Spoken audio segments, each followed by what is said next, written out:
देश का पहला गृह मंत्री जो मुसलमान था, कश्मीर से आया था, 2 दिसंबर 1989 को शपथ लेता है गृह मंत्री की, और 19 जनवरी 1990 जो 5-6 दिन बाद आने वाली है, 2 दिसंबर 1989 और 19 जनवरी 1990 मात्र 45 या 50 दिन होते हैं।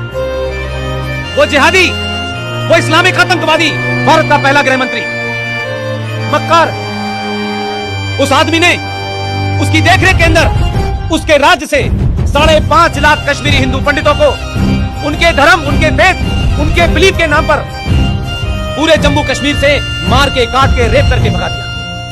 2,500 लोगों को मारा गया। यह घटना औरंगजेब के जमाने की नहीं है, यह घटना 1990 की है। लेकिन देश में कहीं सड़कों पे कोई मुसलमान यह कहता सुनाई नहीं दिया कि हमारे कुरान में लिखा हुआ है कि एक बेगुनाह का कत्ल पूरी इंसानियत का कत्ल है। मुझे कोई नहीं मिला कन्याकुमारी से लेकर आसाम तक। ये मक्कार, ये मुनाफिक, ये गद्दार नहीं बोले। आपको 2 घटनाएं बताता हूं मैं। अब तो फिल्में बन रही हैं। एक महिला कश्मीरी हिंदू पंडित, वो भी 1990 में जैसे हजारों लोग भागे, कुछ कपड़े भी नहीं थे। सोचिए कि जो लोग 5 या 7 डिग्री टेम्परेचर में रहते थे, उनको दिल्ली में 50-50 डिग्री टेम्परेचर में क्या क्या बीमारी हुई पिछले 30 साल से, कोई पूछने नहीं आया। किसी ने नहीं पूछा कि भाई ये कश्मीरी हिंदू पंडित, इनका कौन सा ऐसा आरोप और अपराध है, इन्हें किस लिए मारा गया? क्या किसी को मारा था? क्या किसी की बेटी को छेड़ा था? क्या किसी की नौकरी छीनी थी? उनका एक ही अपराध था, वो सनातन के मानने वाले थे, वो शिक्षा में नंबर 1 थे, वो दुनिया भर में अपना जो उनका ज्ञान था उसका प्रचार कर रहे थे। उनको उनकी पहचान के नौकर मारा। वो आ गए कश्मीर में जो 2,500 लोगों की हत्याएं हुई हैं। मैं इसलिए बताना चाहता हूं, 30 साल में जो बात मैंने शुरू में आपसे कही कि जिनकी प्रवृत्ति 1947 में नहीं बदली, वो 2019 में सिटीजन अमेंडमेंट बिल के ऊपर चर्चा में अपनी पोल खुलवा रहे थे। जो घटना 1990 में हुई है, आप उनसे उम्मीद कर रहे हैं कि उन्हें कश्मीरियत चाहिए, इंसानियत चाहिए।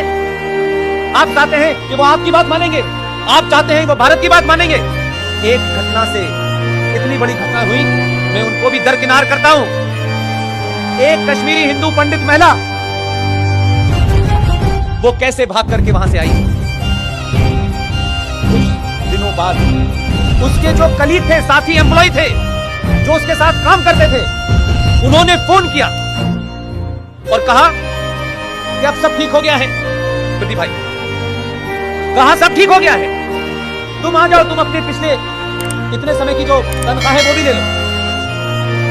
उस औरत का भोलापन देखिए। उसने ये सोचा कि शायद मॉब मेंटेलिटी के अंदर, भीड़ की मानसिकता से शायद ये अपराध हो गया हो। ये कलीग मेरे साथ 20-20, 30-30 साल से नौकरी कर रहे हैं। उसने उन पे यकीन कर लिया। वो महिला श्रीनगर चली गई। उस महिला के साथ उन 21 के 21 एम्प्लॉय ने सामूहिक बलात्कार किया।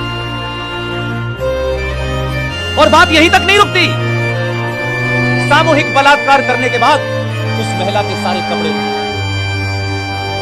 और हाथ से जो आरा मशीन थी उसमें उसके 4 टुकड़े कर दिए। वो कहते हैं हमें इंसानियत चाहिए, कश्मीरियत चाहिए। तुम्हें कोई इंसानियत नहीं चाहिए, कोई कश्मीरियत नहीं चाहिए, तुम्हें 303 चाहिए।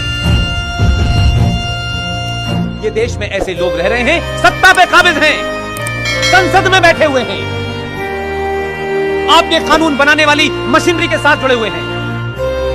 सत्ताएं बदलने से सब कुछ नहीं होगा। सत्ताएं बदलना पहला कदम है। एक दिन में 48 घंटे का जीवन जीना होगा, तब जाकर